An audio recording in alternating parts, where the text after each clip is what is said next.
This is like a crazy amount of power for one piece of technology. And this happened to us so fast. You just launched GPT-5. A kid born today will never be smarter than AI. How do we figure out what's real and what's not real? We haven't put a sex bot avatar in ChatGPT yet. Superintelligence. What does that actually mean? This thing is remarkable. I'm about to interview Sam Altman, the CEO of OpenAI. OpenAI Reshaping industries. Dude's a straight up tech lord, let's be honest. Right now, they're trying to build a superintelligence that could far exceed humans in almost every field. And they just released their most powerful model yet. Just a couple years ago, that would have sounded like science fiction. Not anymore. In fact, they're not alone. We're in the middle of the highest stakes global race any of us have ever seen.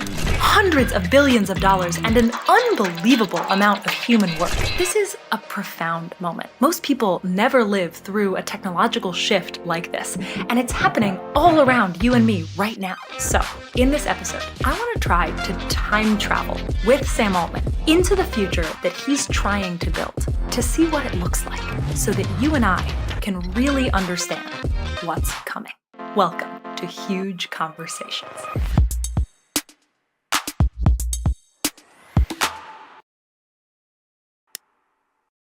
Great to meet you. Thanks for doing this. Absolutely. So before we dive in, I'd love to tell you my goal here. Okay. I'm not going to ask you about valuation or AI talent wars or fundraising Thank or you. anything like that. I think that's all very well covered elsewhere. It does seem like it. Our big goal on this show is to cover how we can use science and tech to make the future better. And the reason that we do all of that is because we really believe that if people see those better futures, they can then help build them. So my goal here is to try my best to time travel with you into different moments in the future that you're trying to build and see what it looks like. Fantastic. Awesome. Starting with what you just announced. You recently said, surprisingly recently, that GPT-4 was the dumbest model any of us will ever have to use again. But GPT-4 can already perform better than 90% of humans at the SAT and the LSAT and the GRE, and it can pass coding exams and sommelier exams and medical licensing. And now you just launched GPT-5. What can GPT-5 do that GPT-4 can't? First of all, one important takeaway is you can have an AI system that can do all those amazing things you just said, and it clearly does not replicate a lot of what humans are good at doing, which I think says something about the value of SAT tests or whatever else. But I think had you gone back to, if we were having this conversation the day of GPT-4 launch and we told you how GPT-4 did at those things, you were like, oh man, this is going to have huge impacts and some negative impacts on what it means for a bunch of jobs or, what people are going to do. And, this is a bunch of positive impacts that you might have predicted that haven't yet come true. And so there's something about the way that these models are good that does not capture a lot of other things that we need people to do or care about people doing. And I suspect that same thing is going to happen again with GPT-5. People are going to be blown away by what it does. It's really good at a lot of things. And then they will find that they want it to do even more. People will use it for all sorts of incredible things. It will transform a lot of knowledge work, a lot of the way we learn, a lot of the way we create. But we, people, society will co-evolve with it to expect more with, better tools. So yeah, I think this model is quite remarkable in many ways, quite limited in others. But the fact that for, 3-minute, 5-minute, 1-hour tasks that like an expert in a field could maybe do or maybe struggle with, that the fact that you have in your pocket one piece of software that can do all of these things is really amazing. I think this is like unprecedented at any point in human history that a technology has improved this much, this fast. And the fact that we have this tool now, we're like living through it and we're kind of adjusting step by step. But if we could go back in time 5 or 10 years and say this thing was coming, we would be like, probably not. Let's assume that people haven't seen the headlines. What are the top line specific things that you're excited about? And also the things that you seem to be caveating, the things that maybe you won't expect it to do. The thing that I am most excited about is this is a model for the first time where I feel like I can ask kind of any hard scientific or technical question Hmm. and get a pretty good answer. And I'll give a fun example, Yeah, actually. please. When I was in junior high, or maybe it was ninth grade, I got a TI-83, this old graphing calculator. And I spent so long making this game called Snake. Yeah. It was a very popular game with kids in my school. And I was like pro when it was done, but it was like programming on a TI-83 was extremely painful. It took a long time and it was really hard to like debug and whatever. And on a whim, with an early copy of GPT-5, I was like, I wonder if it can make a TI-83 style game of Snake. And of course, it did that perfectly in like 7 seconds. And then I was like, okay, am I supposed to be, would my like 11-year-old self think this was cool or like, miss something from the process? And I had like 3 seconds of wondering like, oh, is this good or bad? And then I immediately said, actually, now I'm missing this game. I have this idea for a crazy new feature. Let me type it in. It implements it and it just, the game live updates. And now I'm like, actually, I'd like it to look this way. Actually, I'd like to do this thing. And I had this very like kind of, this experience that reminded me of being like 11 in programming again, where I was just like, now I want to try this. Now I have this idea. But I could do it so fast and I could like express ideas and try things and play with things in such real time. I was like, oh man, I was worried for a second about kids like missing the struggle of learning to program in this sort of Stone Age way. And now I'm just thrilled for them because the way that people will be able to create with these new tools, the speed with which you can sort of bring ideas to life, that's pretty amazing. So this idea that GPT-5 can just not only like answer all these hard questions for you, but really create like on-demand, almost instantaneous software. I think that's going to be one of the defining elements of the GPT-5 era in a way that did not exist with GPT-4. As you're talking about that, I find myself thinking about a concept in weightlifting of time under tension. Yeah. And for those who don't know, it's you can squat 100 pounds in 3 seconds or you can squat 100 pounds in 30. You gain a lot more by squatting it in 30. And when I think about our creative process and when I've felt most like I've done my best work, it has required an enormous amount of you have to sit there and struggle. Time under tension. And I think that cognitive time under tension is so important. And it's ironic almost because these tools have taken enormous cognitive time under tension to develop. But in some ways, I do think people might say people are using them as a escape hatch for thinking in some ways, maybe. Now, you might say, yeah, but we did that with the calculator and we just moved on to harder math problems. Do you feel like there's something different happening here? How do you think about this? It's different there are some people who are clearly using ChatGPT not to think. And there are some people who are using it to think more than they ever have before. I am hopeful that we will be able to build the tool in a way that encourages more people to stretch their brain with it a little more and be able to do more. And I think that society is a competitive place. Like if you give people new tools, in theory, maybe people just work less, but in practice, it seems like people work ever harder and the expectations of people just go up. So my guess is that like other tools, some people, or like other pieces of technology, some people will do more and some people will do less. But certainly for the people who want to use ChatGPT to increase their cognitive time under tension, they are really able to. And I take a lot of inspiration from what like the top 5% of most engaged users do with ChatGPT. Like it's really amazing how much people are learning and doing and, outputting. So I've only had GPT-5 for a couple hours, so I've been playing with it. What do you think so far? I'm just learning how to interact with it. I mean, part of the interesting thing is I feel like I just caught up on how to use GPT-4 and now I'm trying to learn how to use GPT-5. I'm curious what the specific tasks that you've found most interesting are, because I imagine you've been using it for a while now. I have been most impressed by the coding tasks. I mean, there's a lot of other things it's really good at, but this idea of the AI can write software for anything, and that means that you can express ideas in new ways, that the AI can do very advanced things. It can do, it can in some sense, you could ask GPT-4 anything, but because GPT-5 is so good at programming, it feels like it can do anything. Of course, it can't do things in the physical world, but it can get a computer to do very complex things. And software is this super powerful, way to like control some stuff and actually do some things. So that for me has been the most striking. It's much better at writing. So this is like, there's this whole thing of AI slop, like AI writes in this kind of like quite annoying way. And M dashes.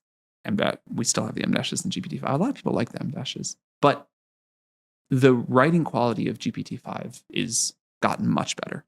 We still have a long way to go. We want to improve it more, but like, a thing we've heard a lot from people inside of OpenAI is that, man, they started using GPT-5. They knew it was better on all the metrics, but there's this like nuanced quality they can't quite articulate. But then when they have to go back to GPT-4 to test something, it feels terrible. And I don't know exactly what the cause of that is, but I suspect part of it is the writing feels so much more natural and better. I, in preparation for this interview, reached out to a couple other leaders in AI and technology and gathered a couple questions for you. Okay. So this next question is from Stripe CEO Patrick Collison. This will be a good one, I'm sure. To read this verbatim.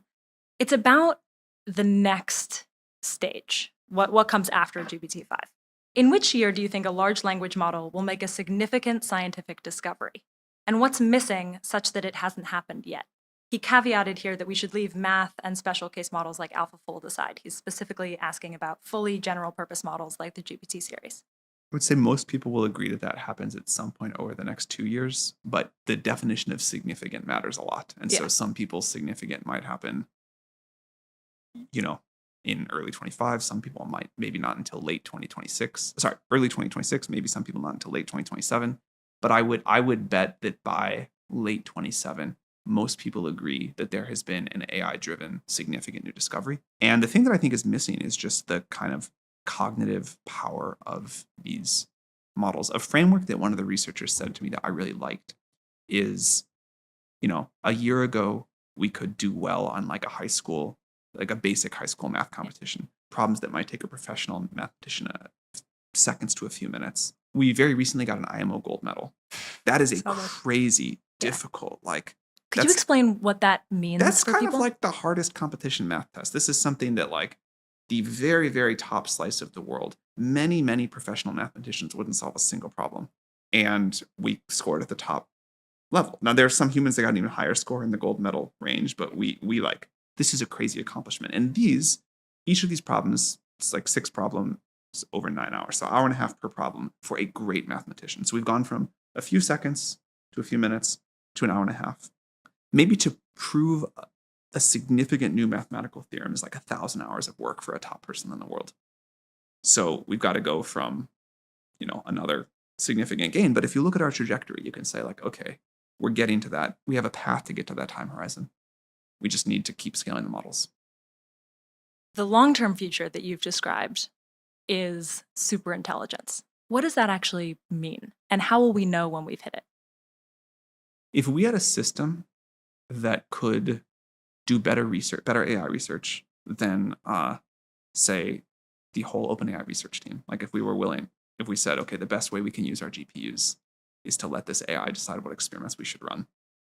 Smarter than like the whole brain trust of OpenAI. Yeah. And if to make a personal example, if that same system could do a better job running OpenAI than I could. So you have something that's like, better than the best researchers, better than me at this, better than other people at their jobs, that would feel like superintelligence to me. That is a sentence that would have sounded like science fiction just a couple of years ago. It still and now kind of does, but you can like see it through the fog. Yes. And so one of the steps, it sounds like you're saying, on that path is this moment of scientific discovery, of asking better questions, of grappling with things in a way that expert level humans do to come up with new discoveries. One of the things that keeps knocking around in my head is if we were in 1899, say, and we were able to give it all of physics up until that point and play it out a little bit, nothing further than that. Like at what point would one of these systems come up with general relativity? Interesting question is, if we think about that forward, like if we think of where we are now, if we never got another piece of physics data, do we expect that a really good superintelligence could just think super hard about our existing data and maybe say like solve high energy physics with no new particle accelerator, or does it need to build a new one and design new experiments? Obviously, we don't know the answer to that. Different people have different speculation. But I suspect we will find that for a lot of science, it's not enough to just think harder about the data we have, but we will need to build new instruments, conduct new experiments, and that will take some time. Like that is the real world is slow and messy and, whatever. So I'm sure we could make some more progress just by thinking harder about the current scientific data we have in the world.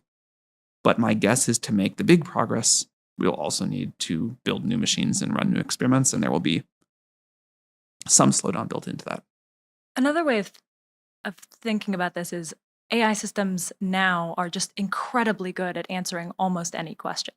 But maybe one of the things we're saying is it's another leap yet. And what Patrick's question is getting at is to ask the better questions. Or if we go back to this kind of timeline question, we could maybe say that AI systems are superhuman on 1-minute tasks, but a long way to go to the 1,000-hour tasks. And there's a dimension of human intelligence that seems very different than AI systems when it comes to these long horizon tasks. Now, I think we will figure it out, but today it's a real weak point. We've talked about where we are now with GPT-5. We talked about the end goal or future goal of superintelligence. One of the questions that I have, of course, is what does it look like to walk through the fog between the two? The next question is from NVIDIA CEO Jensen Huang. I'm going to read this verbatim. Fact is what is. Truth is what it means. So facts are objective. Truths are personal. They depend on perspective, culture, values, beliefs, context. One AI can learn and know the facts, but how does one AI know the truth for everyone in every country and every background? I'm going to accept as axioms those definitions. I'm not sure if I agree with them, but in the interest of time, I will just take them. I will take those definitions and go with it. I have been surprised. I think many other people have been surprised too about how fluent AI is at adapting to different cultural contexts and individuals. One of my favorite features that we have ever launched in ChatGPT is the sort of enhanced memory that came out earlier this year. Like it really feels like my ChatGPT gets to know me and what I care about and like my life experiences and background and the things that have led me to where they are. A friend of mine recently, who's been a huge ChatGPT user, so he's got he's put a lot of his life into all these conversations.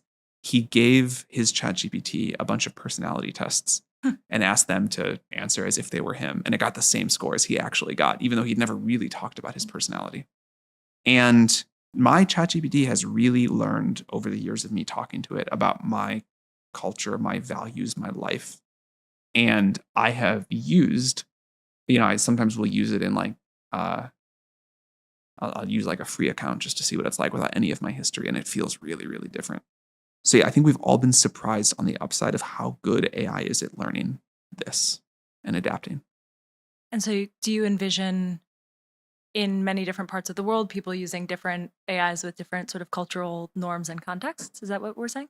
I think that everyone will use like the same fundamental model, but there will be context provided to that model that will make it behave in sort of personalized way they want, their community wants, whatever. I think when we're getting at this idea of facts and truth, and it brings me to, this seems like a good moment for our first time travel trip. Okay, we're going to 2030.